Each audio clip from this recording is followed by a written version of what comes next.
नमस्कार, बात आज के चैनल में आपका स्वागत है। मैं हूं पारुल शर्मा और पेश है आज की सच्ची बात पक्की बात।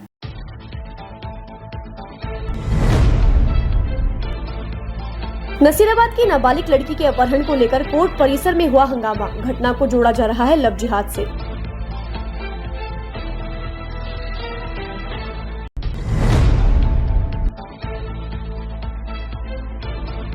आनासागर झील पर अवैध निर्माण का मामला सुप्रीम कोर्ट में सुना गया। एफिडेविट देने के लिए दिया गया टाइम।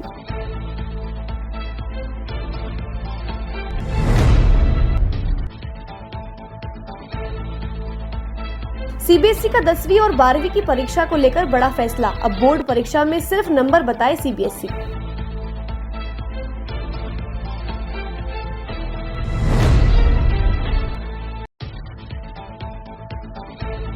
दस साल के बच्चे के हत्यारे को सजा दिलाने के लिए रेगड़ समाज ने मुख्यमंत्री के नाम दिया ज्ञापन। मोतीपुरा गांव में रेगड़ समाज के बच्चे की हो गई थी निर्मम हत्या।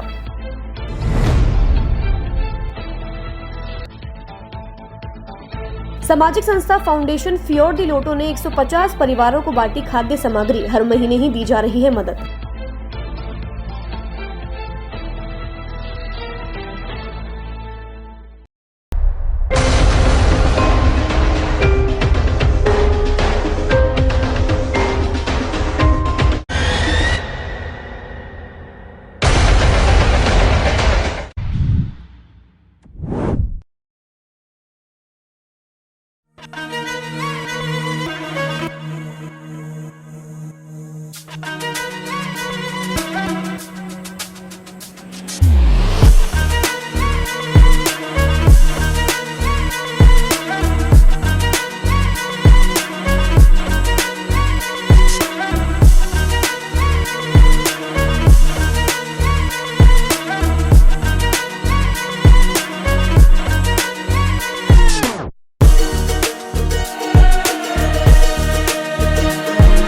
जब बात हो चूल्हे, चिमनी, वाटर प्योरीफायर और आरओ सिस्टम की, तो बेहतरीन टेक्नोलॉजी और बेस्ट क्वालिटी प्रोडक्ट्स के लिए आए श्री मार्केटिंग, जिस पर है सबका पिछले 25 वर्षों का भरोसा। पाएं आफ्टर सेल सर्विसेज के साथ बेस्ट क्वालिटी प्रोडक्ट्स, वो भी कम से कम कीमत पर। श्री मार्केटिंग, कचहरी रोड, डॉक्टर क्षेत्रपाल के पीछे, स्टेफन चौराहा, वैशाली नगर और मार्टिनडल ब्रिज, ब्यावर रोड, अजमेर। वैशाली नगर वाले शोरूम पर इंटीरियर डेकोरेशन के लेटेस्ट डिजाइन के आइटम्स, एलईडी लाइट्स, झूमर, हैंगिंग लाइट्स और सभी प्रकार के इंटीरियर आइटम्स उपलब्ध।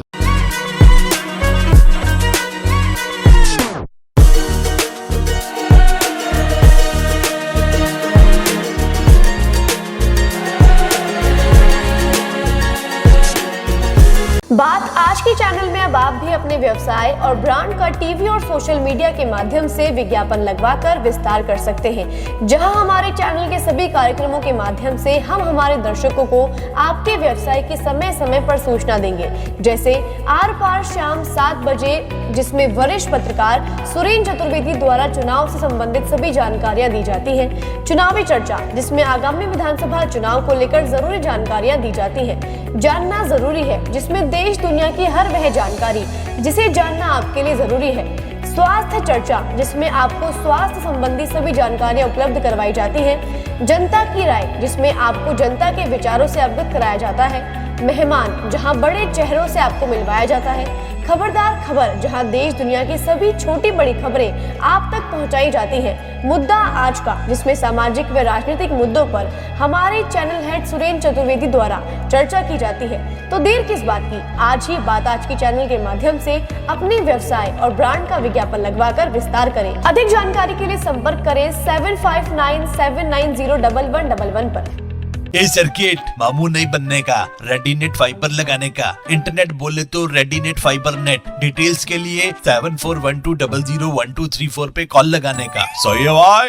इंटरनेट बोले तो रेडीनेट फाइबर। अब शुरू करते हैं बातों का बेहतरीन सफर। अजमेर के नसीराबाद थाना क्षेत्र में मुस्लिम लड़के के द्वारा नाबालिग के साथ लव जिहाद का मामला सामने आया है। इस दौरान लड़की के परिजनों ने नसीराबाद थाने में पहले से ही मुकदमा दर्ज करवाया था, जिसके चलते आरोपी जेल में सजा काट रहा है। इसी कड़ी में शुक्रवार को इस मामले से जुड़ा एक बड़ा पहलू सामने आया है, जिसके बाद नाबालिग का जबरन घर से अपहरण कर लिया गया था। परिजनों ने अपहरण की सूचना नसीराबाद थाने में देकर मुकदमा भी दर्ज करवाया था। उसी दौरान आरोपी के परिजनों द्वारा शुक्रवार को नाबालिग के चोरी छिपे बयान दिलवाने के लिए कोर्ट परिसर लाया गया, जिसके चलते नाबालिग के वकील और आरोपी पक्ष के वकील आमने सामने हो गए और कोर्ट परिसर में जमकर हंगामा शुरू कर दिया गया। वहीं दूसरी ओर नाबालिग के परिजन भी कोर्ट परिसर पहुंच गए, जिसके चलते दोनों पक्षों में जमकर कहासुनी हो गई और नाबालिग के परिवारजनों ने कहा कि जबरदस्ती बयान हम हरगिज नहीं देने देंगे। आपको बता दें कि नाबालिग लड़की हिंदू परिवार से है और लड़का मुस्लिम परिवार से बताया जा रहा है। मामला तो नसीराबाद का मामला है। परसों कोई अपहरण की घटना घटी थी, उस घटना की एफआईआर दर्ज थी। उसके पीड़िता के आज बयान थे पॉक्सो कोर्ट 1 में। वो नाबालिग लड़की है। उनके परिजन आए और उनके परिजनों ने उनको छुड़वाने की बात करी और उन्होंने ये कहा कि बयान अभी क्योंकि बच्ची है इसलिए उसके बयान नहीं हुआ। उस पर मिसअंडरस्टैंडिंग पैदा हुई और लड़का मतलब ये धर्मांतरण वाला मामला था, लव जिहाद का मामला था, ऐसा कुछ प्रतीत हो रहा था। इसलिए कोर्ट में गहमा गहमी हो गई। दोनों आपस के सामने के दोनों वकीलों में थोड़ी सी बहस हुई और उसके बाद पुलिस उनको पीड़िता को बयान कराने के लिए थाने ले गई। लड़की के माँ बाप भी हैं? लड़की के पता पड़ा है कि लड़की के परिजन यहाँ थे और लड़की के परिजन ये चाह रहे थे क्योंकि वो लड़की नाबालिग है। ऐसा सूचना मतलब प्राप्त हुई है कि लड़की नाबालिग है, इसलिए उसके बयान मतलब किसी की सरपरस्ती में हो, किसी के समक्ष पेश हो। और ये कानून भी है कि पॉक्सो कोर्ट में अगर नाबालिग के बयान होते हैं तो उसके साथ उनके परिजन खड़े रह सकते हैं। लड़का अभी जेल में बंद है, तो बच्चे यहाँ तो भी आए थे वाला बयान चेंज कराने। अब वो अभी पूरा इसका अभी तक खुलासा नहीं हुआ है, लेकिन वकीलों के अंदर मिसअंडरस्टैंडिंग पैदा हो गई थी। इस वजह से इस प्रकार का एक माहौल, एक गर्मा गर्मी का माहौल दर्ज हुआ। लेकिन मतलब जो प्रथम दृष्टया जो मालूम पड़ा है वो यही है कि लव जिहाद का मामला था। परिजन नहीं चाहते थे कि बेटी जाए, इसलिए उन्होंने गुहार लगाई। ये नसीराबाद का लव जिहाद का मैटर है और एक धर्म विशेष के लोगों द्वारा यहाँ पर जबरन उस लड़की को खींच कर ले जाने का प्रयास किया गया। उसे जबरन यहाँ से अदालत से उठाकर ले जाने के प्रयास करने पर वकील समुदाय ने उसका विरोध किया। वकीलों ने उस लड़की को और उसके परिजनों को बचाने का प्रयास किया।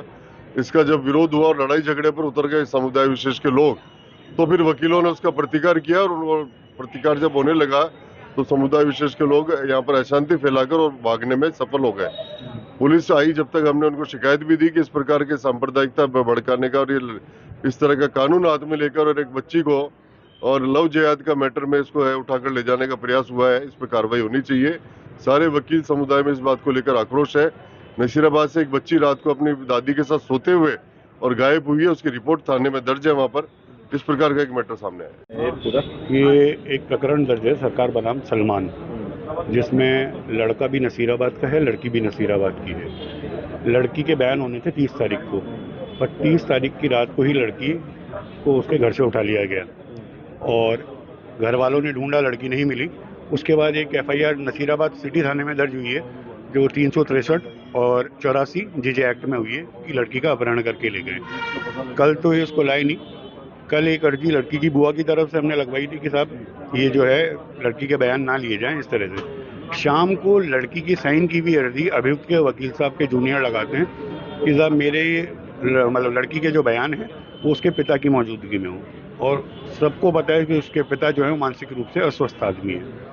उसके बाद जब इन्होंने देखा कि ज़्यादा हंगामा हो रहा है तो आज ये ज़बरदस्ती लड़की को उठा के लाए और वो ज़बरदस्ती बयान कराने की कोशिश कर रहे थे, उसको रोका गया। लड़की को अभी सिविल लाइन थाने भेजा गया है, उसके परिवार वालों को भी वहीं भेजा गया है। तो अभी वो चल रहा है, नसीराबाद को हैंड ओवर करेंगे जहाँ तक हमारे वो हुई है। लड़की को ज़बरदस्ती ये लोग कोर्ट में ले जाने की कोशिश कर रहे थे, लड़की के घर वाले रोक रहे थे, जिसको ले धक्का मुक्की हुई और फिर माहौल ऐसा बन गया कि आप अगर देखा जाए तो एक तरह से मैं बोलूँगा लव जिहाद वाला मामला बन गया और फिर मारा पीटी हुई है।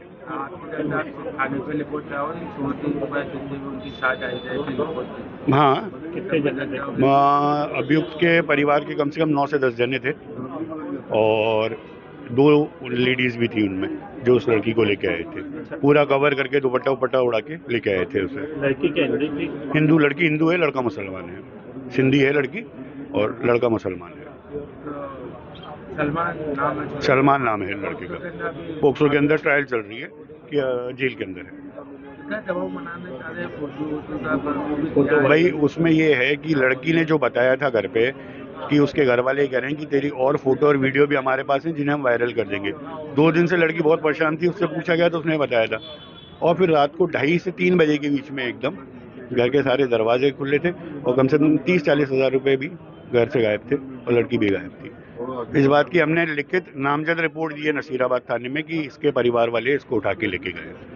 नामजद रिपोर्ट है हमारी। क्योंकि अभी हमारे यहाँ पर इलेक्शन का माहौल है, इस दृष्टि को देखते हुए अभी इस प्रकार की शिकायत कोई भी वकील समुदाय की तरफ से तो नहीं गई है, लेकिन निश्चित रूप से इस बच्ची के जो वकील अधिवक्ता है और जो इसका जो पक्ष है उनकी तरफ से कानूनी कार्रवाई की जाएगी कि इस प्रकार के जो बच्चियों के साथ इस लव जिहाद की जो घटनाएं बढ़ रही है उस पर अंकुश लगना चाहिए और इस पे पुलिस को तत्परता दिखानी चाहिए।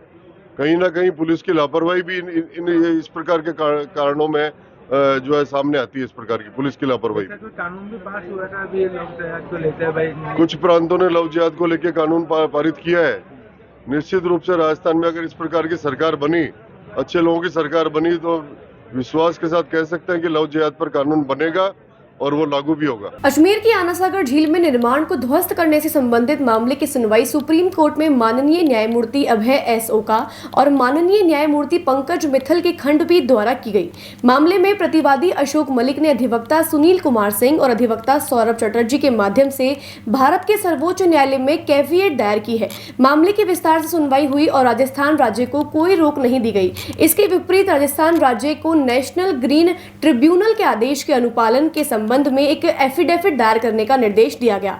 राजस्थान राज्य के अधिवक्ता ने वेटलैंड्स में किए गए निर्माण की तस्वीरें दिखाई, पर जवाब में सुप्रीम कोर्ट ने कहा कि हालांकि तस्वीरें बहुत खूबसूरत है, लेकिन यदि वेटलैंड्स पर निर्माण किया गया तो इसे ध्वस्त करना होगा। अब इस मामले की सुनवाई 29 जनवरी 2024 को होगी, जिसमें राज्य सरकार को यह बताना होगा कि कोर्ट की आदेशों की पालना कब और कैसे होगी। मोतीपुरा गाँव में रेगड़ समाज के बच्चे की निर्मम हत्या को लेकर पीड़ित परिवार सहित रेगड़ समाज ने जिला उपखंड अधिकारी व मुख्यमंत्री के नाम एक ज्ञापन सौंपा। रेगड़ समाज के महासचिव दिनेश कुमार बोहरा ने मीडिया को जानकारी देकर बताया कि गत दिनों रेगड़ समाज के एक मासूम बच्चे की अज्ञात व्यक्तियों द्वारा निर्मम हत्या कर मोतीपुरा के जंगलों में फेंक दिया गया था। इसी के चलते उन्होंने बताया कि रेगड़ समाज के सभी लोगों ने एकत्रित होकर प्रशासन और सरकार से हत्यारों को जल्द से जल्द ढूंढकर उन पर कड़ी से कड़ी कार्यवाही कर सजा दिलाने की मांग की। वहीं हत्या हुए बच्चे के गरीब परिवार की आर्थिक सहायता को लेकर मुख्यमंत्री को ज्ञापन सौंपकर ज्यादा से ज्यादा सहयोग देने की अपील की गई। कि रेगड़ समाज के एक मासूम बालक मनीष उदय की हत्या, विशाल उदय की हत्या मोतीपुरा के जंगलों में कर अज्ञात हत्यारों द्वारा निर्मम हत्या कर उसे बहुत ही बेरहमी से उसका कत्ल कर दिया गया। हम प्रशासन और मुख्यमंत्री से ये मांग करते हैं उन हत्यारों को अतिशीघ्र पकड़कर कड़ी से कड़ी सजा व आजीवन कारावास में फांसी की सजा दिलाने का कष्ट करे और रोज सुनवाई कर फास्ट ट्रैक कोर्ट में इस मुकदमे को दायर किया जाए।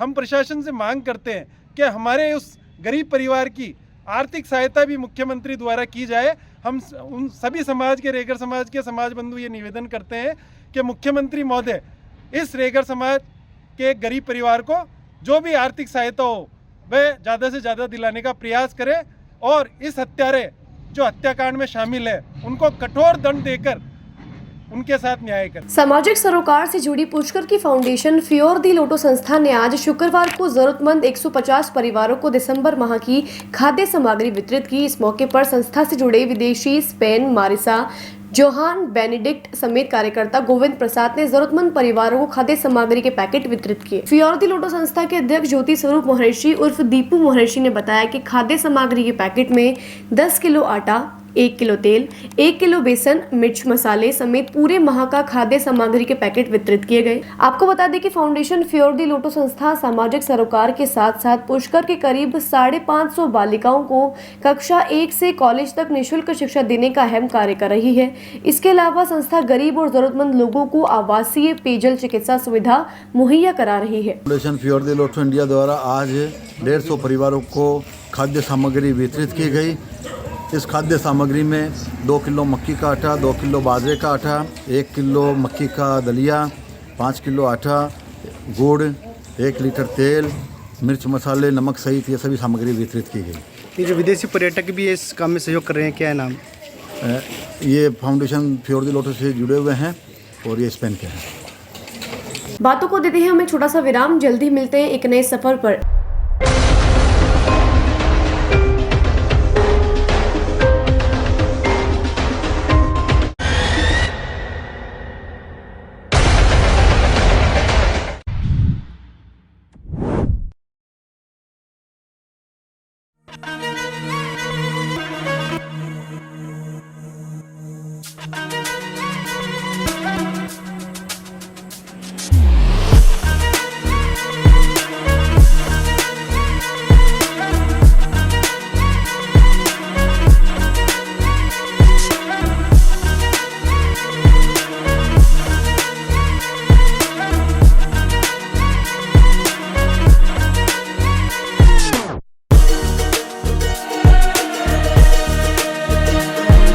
जब बात हो चूल्हे, चिमनी, वाटर प्योरीफायर और आरओ सिस्टम की, तो बेहतरीन टेक्नोलॉजी और बेस्ट क्वालिटी प्रोडक्ट्स के लिए आए श्री मार्केटिंग, जिस पर है सबका पिछले 25 वर्षों का भरोसा। पाएं आफ्टर सेल सर्विसेज के साथ बेस्ट क्वालिटी प्रोडक्ट्स, वो भी कम से कम कीमत पर। श्री मार्केटिंग, कचहरी रोड, डॉक्टर क्षेत्रपाल के पीछे, स्टेफन चौराहा, वैशाली नगर और मार्टेंडल ब्रिज, ब्यावर रोड, अजमेर। वैशाली नगर वाले शोरूम पर इंटीरियर डेकोरेशन के लेटेस्ट डिजाइन के आइटम्स, LED लाइट्स, झूमर, हैंगिंग लाइट्स और सभी प्रकार के इंटीरियर आइटम्स उपलब्ध।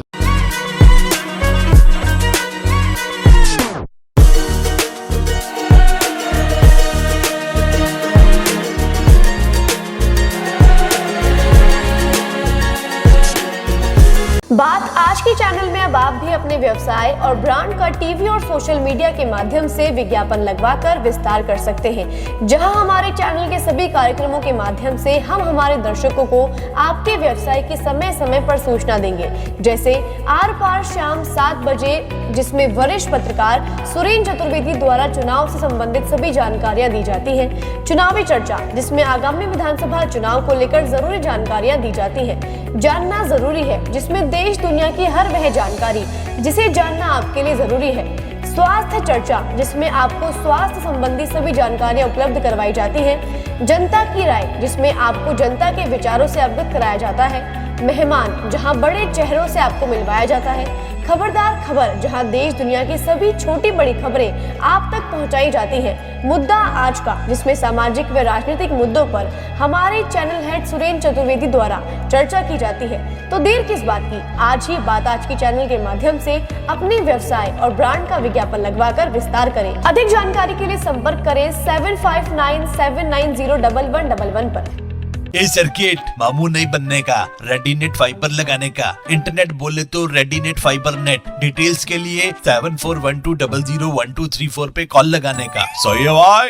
इंटरनेट बोले तो रेडीनेट फाइबर। एक बार फिर आपका स्वागत है। आइए चलते हैं एक नए सफर पर। अजमेर सोफिया स्कूल में 2 दिवसीय वार्षिक उत्सव का आयोजन किया गया। वार्षिक उत्सव में नन्हे मुन्ने बच्चों ने अपनी प्रतिभा दिखाई। इस आयोजन के दौरान सभी बच्चों ने एक से बढ़कर एक रंगारंग प्रस्तुति देकर सभी का मन मोह लिया। पूरी दुनिया में 1 दिसंबर को मनाए जाने वाले एड्स दिवस के मौके पर लोगों को जागरूक करने हेतु नर्सिंग और मेडिकल स्टूडेंट ने अजमेर जवाहरलाल नेहरू अस्पताल से बजरंगगढ़ चौराहे तक एक रैली निकालकर लोगों को जागरूक किया। डॉक्टर सुनील कुमार ने जानकारी देकर बताया कि आज लोगों में एड्स बीमारी के प्रति जागरूकता को लेकर अजमेर मेडिकल कॉलेज के सभी अध्यापक, नर्सिंग स्टाफ और मेडिकल स्टूडेंट द्वारा विशाल रैली का आयोजन किया गया और मेडिकल कैंपस में HIV एड्स के रोकथाम हेतु आम जनता और मरीजों को HIV की जानकारी देने के लिए एक प्रदर्शनी भी लगाई गई। इस रैली में कई NGO संस्थाओं ने भी अपना महत्वपूर्ण योगदान दिया। जैसा कि आपको सबको मालूम है, आज 1 दिसंबर है।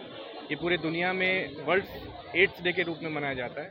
तो इस उपलक्ष्य में आज ये रैली निकाली गई है। इस रैली का मेन उद्देश्य ये है कि आम जनता, जो कि HIV एड्स के बारे में उनके मन में कितनी भ्रांतियां हैं कि HIV एड्स छूने से फैलता है, HIV एड्स ऐसे फैलता है, वैसे फैलता है, उसके लिए जागरूक हो सके और मोटिवेट हो सके कि HIV एड्स ऐसी कोई बीमारी नहीं है जो छूने से फैलती है। इसका भी उपचार है, जो कि पूरी दुनिया में दवाई के रूप में किया जा रहा है। इसके साथ ही में इस रैली का दूसरा उद्देश्य ये है कि लोगों को जागरूक करना कि HIV एड्स फैलता कैसे है, तो उसके बचाव के लिए हमें क्या करना चाहिए। सर, ये कहाँ से कहाँ तक निकाली गई? ये रैली JLN मेडिकल कॉलेज जो कोर्ट है वहाँ से निकाली गई है और जो कि बजरंगगढ़ तक गई और वापस आई। इसमें कौन-कौन शामिल रहा? इसमें मुख्य रूप से पूरे JLN फैकल्टी के JLN जो मेडिकल कॉलेज है उसके टीचर्स हैं। अपने डॉक्टर माइक्रो में डॉक्टर ज्योत्सना है और इसके अलावा नर्सिंग स्टूडेंट्स हैं, मेडिकल स्टूडेंट्स हैं और कुछ NGOs हैं। इन्होंने मिलजुल कर इस रैली का समायोजन किया है। साथ में स्पेशल धन्यवाद रोटरी क्लब को भी देना चाहेंगे, जिन्होंने कि इसके लिए अरेंजमेंट किया है। सर, आज प्रदर्शनी भी लगाई गई है? हाँ, प्रदर्शनी हमारे जो हॉस्पिटल में जो कैंपस है, पोर्च है OPD के बाहर, वहाँ पे की जहाँ जो पेशेंट आएंगे उनको देखने के लिए और आम जनता के लिए प्रदर्शनी लगाई गई है, जिसमें भी ये दिखाया गया है कि HIV एड्स की रोकथाम है और ट्रीटमेंट है, उसके बारे में आम जानकारी। आज विश्व एड्स डे दिवस है और इसके अंदर हमारा लक्ष्य है कि हम बहुत सारे लोगों को अवेयरनेस करें।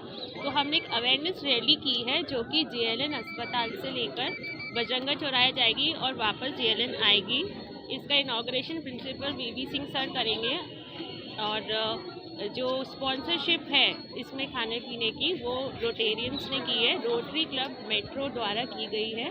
यहाँ पे पोस्टर कंपटीशन भी हुआ है जिसके जो प्राइजेस है वो doctor Prem Chandwani Rotary club mid town के मेंबर ने किए हैं और हमारा लक्ष्य यही है कि एड्स एक घातक बीमारी है, इसका रोकथाम हो और लोगों को ज़्यादा से ज़्यादा पता पड़े क्योंकि इसका कोई इलाज नहीं है। अजमेर के महेश कॉलोनी कायड़ स्थित लेफ्टिनेंट कर्नल विनोद खत्री के सूने मकान को चोरों ने निशाना बनाकर चोरी की वारदात को अंजाम दिया है। सिविल लाइंस थाना ASI किशन कुमार ने जानकारी देकर बताया कि विनोद खत्री 6 महीने पहले ही मुंबई शिफ्ट हो गए थे।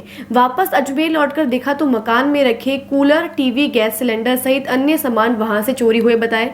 विनोद खत्री ने सिविल लाइन थाने पर उपस्थित होकर चोरी की रिपोर्ट दर्ज करवाई। पुलिस ने वहां लगे CCTV कैमरे की फुटेज के आधार पर चोरों के खिलाफ आगे की कार्यवाही शुरू कर दी है।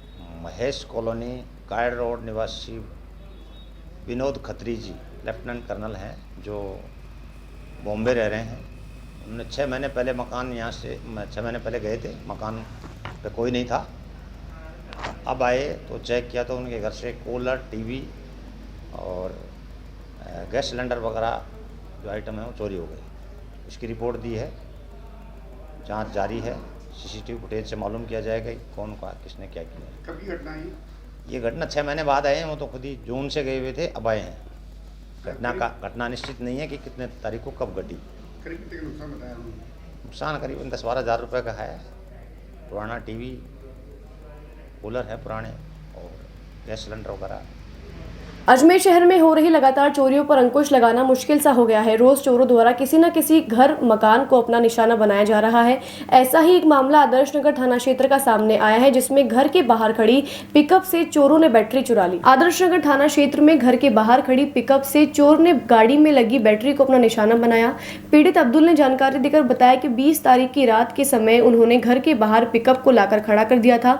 उसी दौरान चोरों ने मौका देखकर गाड़ी में लगी बैटरी पर हाथ साफ कर लिया। फिर बताया कि मेरे पास और भी अन्य गाड़ियां हैं, अगर वह भी यहाँ होती तो शायद चोर उन्हें भी अपना निशाना बना लेते। पीड़ित ने चोरी हुई बैटरी की कीमत 10 से 12 हज़ार के आसपास की बताई है। भैया मेरी ये 407 पिकअप घर के बाहर खड़ी थी। मैंने इलाके में खुद ही चलाता हूँ। इलाके यहाँ खड़ी करी थी 20 तारीख को रात को। अज्ञात चोरों द्वारा बैटरी को चोरी करके ले गए। ये तो मेरी एक ही गाड़ी थी, बाकी गाड़ी भी यहीं होती तो उनमें भी चोरी होने की संभावना थी। ये बैटरी भैया 10 से 12 हज़ार की। पुलिस थाना आदेश नगर। बातों को देते हैं हमें छोटा सा विराम, जल्दी मिलते हैं एक नए सफर पर।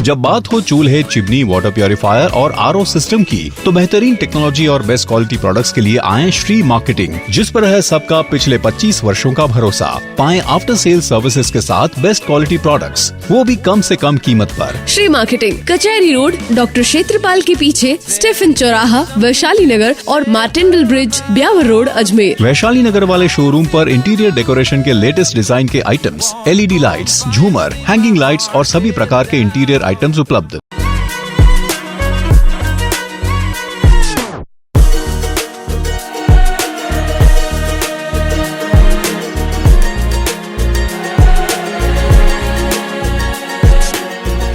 बात आज के चैनल में अब आप भी अपने व्यवसाय और ब्रांड का टीवी और सोशल मीडिया के माध्यम से विज्ञापन लगवाकर विस्तार कर सकते हैं, जहां हमारे चैनल के सभी कार्यक्रमों के माध्यम से हम हमारे दर्शकों को आपके व्यवसाय की समय समय पर सूचना देंगे। जैसे आर पार शाम 7 बजे, जिसमें वरिष्ठ पत्रकार सुरेंद्र चतुर्वेदी द्वारा चुनाव से संबंधित सभी जानकारियां दी जाती हैं। चुनावी चर्चा, जिसमें आगामी विधानसभा चुनाव को लेकर जरूरी जानकारियां दी जाती हैं। जानना जरूरी है, जिसमें देश दुनिया की हर वह जानकारी जिसे जानना आपके लिए जरूरी है। स्वास्थ्य चर्चा, जिसमें आपको स्वास्थ्य संबंधी सभी जानकारियां उपलब्ध करवाई जाती हैं। जनता की राय, जिसमें आपको जनता के विचारों से अवगत कराया जाता है। मेहमान, जहां बड़े चेहरों से आपको मिलवाया जाता है। खबरदार खबर, जहां देश दुनिया की सभी छोटी बड़ी खबरें आप तक पहुंचाई जाती हैं। मुद्दा आज का, जिसमें सामाजिक व राजनीतिक मुद्दों पर हमारे चैनल हेड सुरेंद्र चतुर्वेदी द्वारा चर्चा की जाती है। तो देर किस बात की, आज ही बात आज की चैनल के माध्यम से अपने व्यवसाय और ब्रांड का विज्ञापन लगवाकर विस्तार करें। अधिक जानकारी के लिए संपर्क करें 7597901111 पर। ये सर्किट मामू नहीं बनने का, रेडीनेट फाइबर लगाने का, इंटरनेट बोले तो रेडीनेट फाइबर नेट। डिटेल्स के लिए 7412001234 पे कॉल लगाने का। सही है भाई। इंटरनेट बोले तो रेडीनेट फाइबर। एक बार फिर आपका स्वागत है। आइए चलते हैं एक नए सफर पर। हमने अपने कार्यक्रम चुनावी चर्चा में 26 नवंबर को ही कांग्रेस व भाजपा दोनों ही दलों में कांटे का संघर्ष बतला दिया था। आज देश के मीडिया जिस सत्य को विभिन्न एग्जिट पोल के आधार पर 30 नवंबर को बता पा रहे हैं, उसे हमारे चैनल बात आज की के कार्यक्रम चुनावी चर्चा में 26 नवंबर को ही घोषित कर दिया गया था। इसलिए हमारी विश्वसनीयता को बतलाती हमारी टैगलाइन है, सच्ची बात पक्की बात। तो आइए फिर से सुनते हैं अजमेर के सबसे विश्वसनीय और प्रामाणिक न्यूज चैनल बात आज की के 26 नवंबर को प्रसारित हुए कार्यक्रम चुनावी चर्चा के कुछ अंश को। सुधीर जी, आज जो हम चुनाव चर्चा करने जा रहे हैं उसमें सबसे बड़ा जो टॉपिक है वो यही है कि मतदान का प्रतिशत बढ़ा है, और मतदान का प्रतिशत बढ़ने के अंदर जो जिस तरीके की पोजीशंस हो सकती हैं उसमें ऐसा लग नहीं रहा है कि किसी भी पार्टी को, चाहे वो कांग्रेस हो, चाहे भारतीय जनता पार्टी हो या और कोई पार्टी, किसी को स्पष्ट बहुमत मिलने के आसार बिल्कुल कम हो गए हैं, न के बराबर हैं। यानी कि कोई भी पार्टी ऐसी नहीं जो अपने दम पर सरकार बनाने की हिम्मत रखती हो। ऐसा लग रहा है, कयास लगाए जा रहे हैं कि जो भी पार्टी आएगी वो जो बागी हैं, निर्दलीय हैं, या जो क्षेत्रीय पार्टियां आरएलपी है, आप पार्टी है, दूसरी पार्टियों से मिलकर उनके जीते हुए लोगों को अपने में शामिल करके ही सरकार बना पाएंगे, ऐसा फिलहाल लग रहा है। आप क्या सोचते हैं? महत्वपूर्ण बात यह है कि 2008 की बात करें, 2018 की बात करें या 1998, ये वो 3 बार के चुनाव हैं जब विजेता कांग्रेस पार्टी हुई और सरकार बनाई।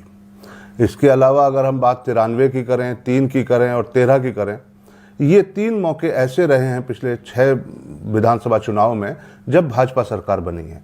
अगर हम सारे मानचित्र को देखें कि वोट प्रतिशत किस आधार पे आए, तो हम ये देखते हैं कि 3, 13 और 23 के अंतर्गत जब चुनाव हुए तो वोट प्रतिशत की जो इंक्रीज थी वो 3% से 3 या 3 से ज़्यादा थी जी। और जब 1998, 8 और 18 था, तब वोट प्रतिशत में जो बदलाव था वो सिर्फ 1% या उसके भी नीचे था जी।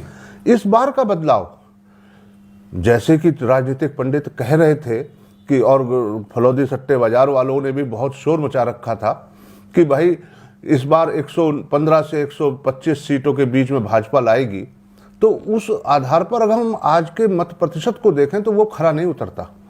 बात यह है कि इस बार भी मत प्रतिशत बढ़ा है, लेकिन 0.9%, मतलब 1% से भी कम बदलाव हुआ है। और ऐसी स्थिति में दोनों ही राष्ट्रीय दल बहुत तीव्र संघर्ष में फंसे हुए हैं, और ये नहीं कहा जा सकता कि एक तरफा बहुमत मिल रहा है। जी जी, है ना। अजमेर शहर में चोरों के हौसले बुलंद होते नजर आ रहे हैं। सोने मकान के अलावा राहगीर भी चोरों का शिकार बन रहे हैं। टेम्पो में सवार होकर चेकअप के दौरान लौट रही महिला के गले से सोने की चेन चुराने का मामला सामने आया है। पीड़ित दंपति ने थाने पर उपस्थित होकर बताया कि बुधवार सुबह 10 बजे करीब वह अपना ब्लड चेकअप करवाने हेतु गए थे। चेकअप के दौरान जब वापस लौट रहे थे तो टेम्पो में उनके अलावा 3 महिलाएं अन्य भी सवार थी। बुजुर्ग महिला के उतरते समय टेम्पो में सवार महिला ने उनका पैर को दबाया, जिसके चलते बुजुर्ग महिला नीचे नीचे झुक गई और मौका पाते ही टेम्पो में सवार महिलाओं ने बुजुर्ग महिला के गले से सोने की चेन पर हाथ साफ कर लिया। घर पहुंचने पर जब बुजुर्ग महिला ने देखा तो उनके गले से सोने की चेन गायब मिली। दंपति ने थाने पर उपस्थित होकर मामले की शिकायत दर्ज करवाते हुए जल्द से जल्द कार्रवाई करने की अपील की है। कृष्णगंज थाना पुलिस मामले की जांच में जुट गई है। उसका नाम मेरे को याद नहीं आ रहा है। जांच करवाने गए थे, एक्सरा करवाने। वहाँ एक्सरा करवा के नीचे उतरे, फिर ऑटो में बैठे तो बजरंगगढ़ चौराहे के ऊपर 2 लेडीज और एक लड़की बैठी थी हमारे साथ में, और फिर 2 आगे आके और 2 औरतें बैठी। तो वो तो इनके मेरे आदमी के आगे बैठी थी और मैं दोनों, एक औरत और एक लड़की मेरे सामने थी, एक औरत मेरे पास में बैठी हुई थी। और मेरे पैर ऐसे दबाया कि मेरा आंसू आ गए। मैं पैर को ऐसे देखने में ले गई जब तक वो चेन क्या पता कैसे खींच ली उसने। फिर अंदर सारदा वाला के जाके मैंने जांच कराने के लिए बैठी और गले में हाथ गया। मैंने कहा मेरी चेन कहाँ गई? फिर हमको मालूम पड़ा कि चेन कट गई। आंटी कितने तोले की चेन थी और क्या कीमत होगी? 1.25 तोले की थी, 80 लाख की। 1 लाख की समझो, सोना महंगा है अभी तो। तो क्या ये महिला बैठी थी क्या आपके? हाँ, मैं ये महिला ही थी, जेंट्स नहीं था। अज्ञात महिला? हाँ। किस तरह भीड़ थी टेम्पो के अंदर? भीड़ तो वो हम 5-7 जने बैठे थे, छोटा था ऑटो। तो वो आमने सामने बैठे थे ना। मेरा पैर ही नहीं दिख रहा था, किसने दबाया मेरा पैर? ऐसे नीचे झुक के मैंने पैर को देख रही थी वक्त तक, क्या पता उसने कैसे काटा। आप लोग कहाँ से बैठे? हम लोग तो वो वैशाली नगर से एक्सरा करा के उतरे वहां से। घटना वही हुई है? नहीं, घटना वहां नहीं हुई। घटना तो ये अपने बजरंगगढ़ चौराहे से सारदा वाले के जाते हैं ना, इसके बीच में हुई। वो बेटी औरत और हम 2-3 मिनट में तो हम उतर ही गए। हमारा वो आ ही गया कि सारदा वाला। आंटी जी कंप्लेंट करी आप? कंप्लेंट हाँ कल करी ना। कौन सा थाना करी? किस समय? कल दिन भर गए थे करने के लिए। कौन सा थाना था? कौन सा थाना था? पंचशील वाला, किशनगंज। साल के आखिरी महीने यानी कि दिसंबर की पहली तारीख को ही कमर्शियल सिलेंडर महंगे होने की खबर सामने आई है। मार्केटिंग कंपनियों ने 19 किलोग्राम वाले कमर्शियल सिलेंडर की कीमत में 20 रुपये 50 पैसे की बढ़ोतरी कर दी है। वहीं आपको बता दें कि घरों में काम ली जाने वाली घरेलू गैस सिलेंडर में किसी तरह के कोई बदलाव नहीं किए गए हैं। 1771 रुपये। इससे पहले क्या रेट थी? 1751 रुपये। और कमर्शियल के अलावा जो घरेलू सिलेंडर है वो सेम ही है, 908। कितने रुपए पर? वो सेम ही है, 908 रुपये रेट है। ये हर महीने चेंज होते हैं क्या? हर महीने चेंज होती थी, अभी 3-4 महीनों से तो नहीं हो रही डोमेस्टिक के ऊपर। और ये कमर्शियल में तो हो जाती, महीने में 2 बार चेंज होती है, कभी महीने में 1 तारीख को चेंज होती है। अजमेर की ऐतिहासिक आनासागर झील में अब लोग डबल डेकर क्रूज में बैठकर झील का मजा ले सकेंगे। प्रदेश का पहला इलेक्ट्रिक क्रूज अजमेर के लोगों में आकर्षण का केंद्र बना हुआ है, जिसकी तैयारियां पूरी कर ली गई हैं। उप महापौर नीरज जैन ने जानकारी देकर बताया कि अजमेर शहर धार्मिक, ऐतिहासिक और सांस्कृतिक नगरी के रूप में जाना जाता है और अब पर्यटकों के लिए आकर्षण का केंद्र बनाने के लिए लगातार नगर निगम द्वारा प्रयास किए जा रहे हैं। उन्होंने बताया कि एक समय आनासागर झील के दूषित होने के चलते लोग यहाँ कम आते थे, लेकिन अब इस झील के सफाई पर पूरा ध्यान दिया जा रहा है। वहीं इलेक्ट्रिक क्रूज के चलने से यह पर्यटकों के लिए आकर्षण का केंद्र बना हुआ है। उन्होंने बताया कि झील में जाने के लिए जहां पर्यटकों को लाइन में लगकर घंटों इंतजार करना पड़ता था, वहीं अब क्रूज के संचालन शुरू होने से काफी हद तक झील भ्रमण में आसानी होगी। आपको बता दें कि बायोडायवर्सिटी को ध्यान में रखते हुए और जैव विविधता को देखते हुए सोलर बेस पर इस क्रूज का निर्माण करवाया गया है। स्मार्ट सिटी का काम धीरे धीरे आगे बढ़ रहा है। जैसे पहले नाव का अपने वहाँ से चलता था पुरानी चौपाटी से, अभी ये जो नया क्रूज़ आप अंदर देख रहे हैं, इसके लिए उन्होंने यहाँ इस जगह बनाया है जो ये फैसागर रोड जा रहा है। यहाँ पे अपना भी यहाँ पे वीकली आना होता है। देखते हैं जायरीन को यहाँ से काफ़ी सुविधा होगी वनस्पत की उस साइड, क्योंकि यहाँ पे जो अंदर दौलतबाग का भी जो है वो उनका यहीं से रास्ता है और ये धीरे धीरे अपने अजमेर जो स्मार्ट सिटी की ओर बढ़ रहा है, तो ये भी एक अच्छी न्यूज़ है इसमें। अजमेर एक धार्मिक, एक ऐतिहासिक, एक सांस्कृतिक नगरी के रूप में जाना जाता है, तीर्थ की नगरी के रूप में जाना जाता है और अब ये पर्यटन के क्षेत्र में भी अपना एक अलग स्थान प्राप्त करे, इसका लगातार सत्प्रयास नगर निगम अजमेर कर रही है। आनासागर झील की जो दुर्दशा किसी समय हुआ करती थी, आज ये आनासागर झील अजमेर में पर्यटकों के आकर्षण का केंद्र बन गई। आप ये देखिए कि यहाँ पर बोट्स वगैरह का जो संचालन होता है, जिस प्रकार टूरिस्ट उस पर लाइन लगा करके बोट्स में आते हैं, बीच में जो टापू बना हुआ है, और अब यहाँ पर जो संचालन शुरू हुआ है, क्रूज का संचालन शुरू होने वाला है, उसकी तैयारियां सारी हो चुकी है और ये बायोडाइवर्सिटी को ध्यान में रख करके, जैव विविधता को ध्यान में रखते हुए सोलर बेस्ड ये पूरा क्रूज़ है, जो कि इस यहाँ की जैव विविधता को कहीं बाधित नहीं करेगा। आने वाले जो विदेशी पक्षी यहाँ पर आते हैं उनको कहीं नुकसान नहीं पहुँचाएगा। तो ये अपने आप में एक बड़ा आकर्षण का केंद्र पर्यटकों के लिए बनने वाला है।